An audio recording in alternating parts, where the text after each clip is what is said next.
Miss হবে না আপনার পছন্দের টিভি শো। দেখুন জি5 অ্যাপে একদম ফ্রি। মা ভেবেছে এই বাড়িতে সব ঠিক হয়ে গেছে, রাজ নিজের পায়ে দাঁড়াতে পেরেছে, কিন্তু মা যদি শুনে এত অশান্তি চলছে, তাহলে যে মায়েরও। সরি, আমরা আমাদের ক্লায়েন্টের ডিটেলস দিতে পারবো না, এটা আমাদের নিয়মের বাইরে। পারবেন না? নিয়মের কি বলছেন এসব আপনি? একজন আমার হয়ে লড়াই করছে, আমার হয়ে রিপোর্ট করেছে, আর আপনি আমাকে তার নামটা বলতে পারবেন না? দেখুন, পার্সোনালি নেবেন না, কিন্তু এরকম কেস আগেও হয়েছে, তাই আগের অভিজ্ঞতা থেকেই বলছি যে আমরা কারোর ডিটেলস আপনাকে দিতে পারবো না। আমার পার্সোনাল বিষয় নিয়ে কার এত মাথা ব্যথা সেটাই বুঝতে পারছি না। দেখেছো আমার দিদি কত বিরক্ত হয়ে যাচ্ছে?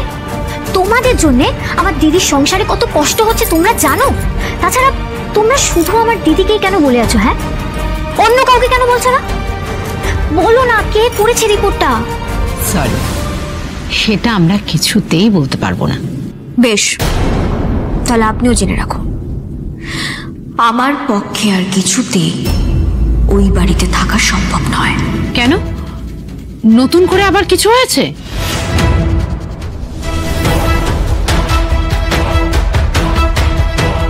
আপনারা বলুন, আমি এক্ষুনি লিখে নিচ্ছি। হ্যাঁ হ্যাঁ, আমি সবটা বলছি। বাড়িতে আবার অশান্তি? না, কিছু নয়। কি অশান্তি হচ্ছে আমাকে বলুন। আমি বলতে চাই না আপনাদেরকে আর কিচ্ছু।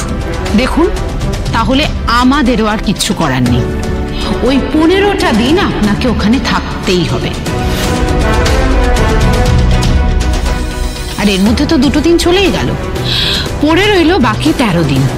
তারপরে নয় ডিসিশন নেওয়া যাবে কি করা যাবে। এর মধ্যে আমাদের আর কিচ্ছু করার নেই।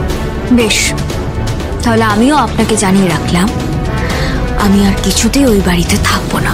আমি কিন্তু চলেই যাচ্ছি, কিন্তু আমার মনে হয়েছে যাওয়ার আগে আপনাদেরকে জানিয়ে রাখা উচিত, যেহেতু আপনারা বলেছিলেন। না জানিয়েও কিন্তু আমি চলে যেতে পারতাম। আমি তো এই বাড়ি ছেড়ে যাব, কেউ আমাকে আটকে রাখতে পারবে না। আসি। দিদি, আরে কি করছো কি? আরে আটকাও গিয়ে। আরে আমি কি করবো? উনি তো কোনো কথা শুনতেই চাচ্ছেন না, উনি তো চলেই গেলেন। আমি জানি না, এটা তোমার দায়িত্ব, তুমি কিভাবে করবে তুমি বুঝবে। আরে বাবা, আমি কি করবো? আমি কি ওনার উপর ঝাঁপিয়ে পড়বো? ঝাঁপিয়ে ওনাকে দড়ি দিয়ে বেঁধে আটকে রাখবো নাকি? তাহলে যা করার এবার আমাকেই করতে হবে। দিদিকে আমি বাড়ি ছেড়ে যেতে দেব না। আমার নামও লাভলি। সব রাস্তা বন্ধ হলে লাভলি নতুন রাস্তা খোলে, আর আজকেও খুলবে। দিদি দাঁড়াও, তুমি না ঠিক কাজ করেছো। ওই এনজিও দিদিকে মুখের উপর উচিত কথা বলে নিজেদেরকে ওরা কি ভাবে? হ্যাঁ, যা ইচ্ছা তাই করবে নাকি? তুমি কি ভাবছো বলো তো? তুমি কেন আবার নতুন করে অশান্তি বাড়াতে চাইছো? কেন আমার কোনো বারণ শুনছো না? একটু বলবে আমাকে। আমি কি করলাম দিদি? আমি তোমার সঙ্গে আছি, এতেও আমার দোষ? প্রথমত, আমি তোমাকে বারবার করে বারণ করেছিলাম আমার সঙ্গে আসার কোনো দরকার নেই, তুমি তারপরেও আমার সঙ্গে এলে। আর দ্বিতীয়ত, যেখানে যেটা বলার নয় সেটাই বলতে চাচ্ছ কেন বলো তো? তুমি যদি ওনাদেরকে বলে দিতে বাড়িতে আবার নতুন করে অশান্তি শুরু হয়েছে, কি হতো তোমার কোনো ধারণা আছে? আরে আমি তো কিছু ভুল বলতে যাচ্ছিলাম না। ওই দিদিটাই জিজ্ঞেস করছিল যে তুমি বাড়িতে থাকবে না কেন, তাই আমি। জিজ্ঞাসা করলেই বলতে হবে, তাই তো? আর আমার ব্যাপারে কেনই বা তুমি একবারে সবটা বলতে যাচ্ছ?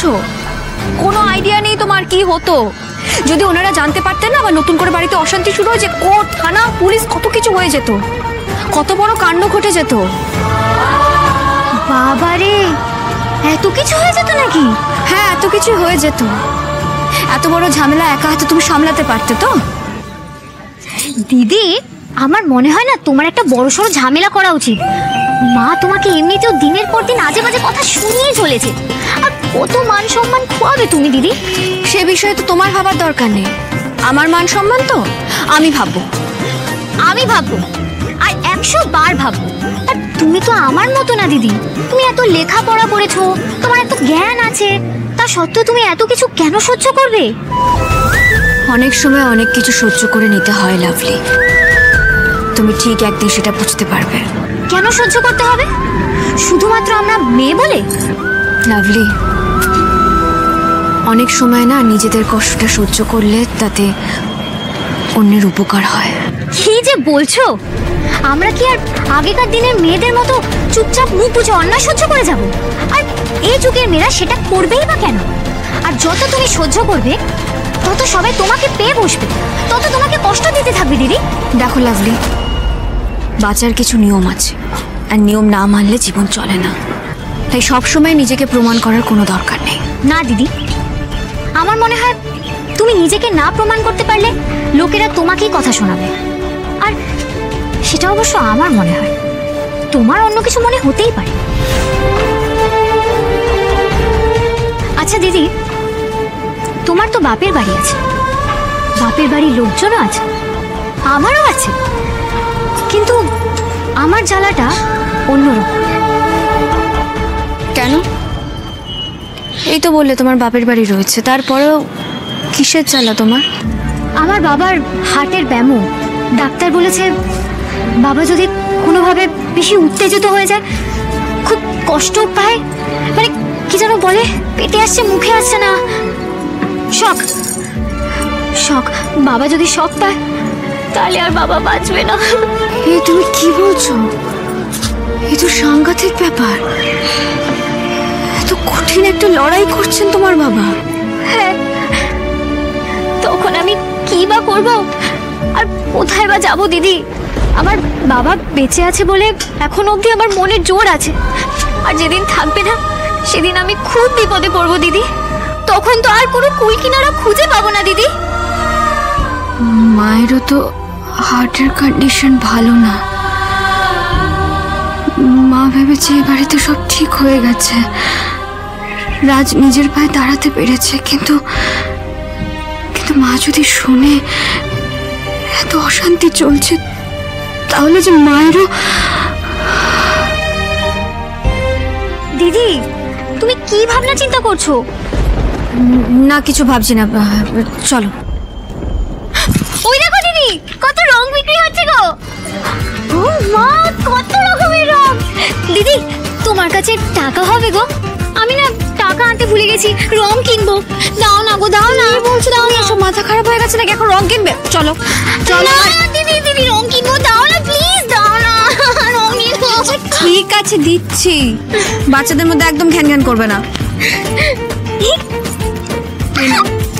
থ্যাংক ইউ দিদি।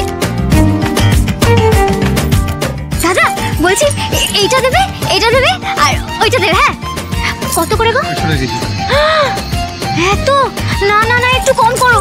আমি যদি এখন বাড়ি ফিরে যাই আর মা যদি ডিভোর্সের কথাটা জানতে পারে তাহলে যে মায়েরও হার্ট। কি ভুলভাল কথা ভাবছি এগুলো, কিন্তু কি করবো এখন আমি? জি5 ডাউনলোড করুন আর সব এপিসোড দেখুন একদম ফ্রি।